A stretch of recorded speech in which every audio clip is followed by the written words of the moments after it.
Hi, welcome to my channel. இப்போ நான் வாழைக்காய் வச்சு வறுவல் செய்ய போகிறேன். வாங்க எப்படி செய்யலான்னு பார்க்கலாம். நான் ஒரு வாழைக்காய் எடுத்துருக்கேன்.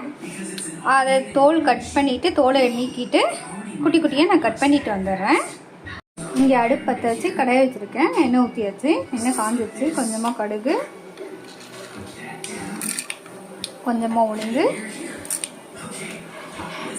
கடுகு எடுத்து வச்சு வெங்காயம் கருவேப்பிலை.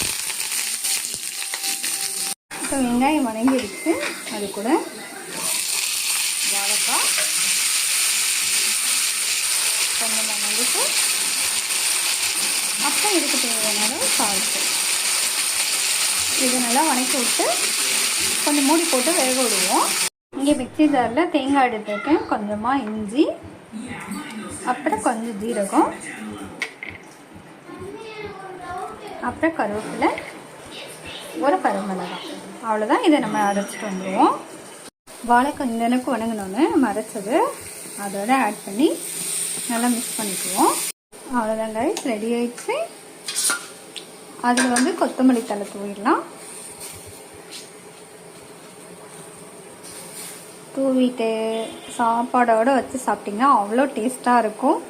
நீங்களும் ட்ரை பண்ணி பாருங்கள். ட்ரை பண்ணி பார்த்துட்டு எனக்கு லைக் பண்ணுங்கள், ஷேர் பண்ணுங்கள், மறக்காமல் சப்ஸ்கிரைப் பண்ணுங்கள். Thank you guys.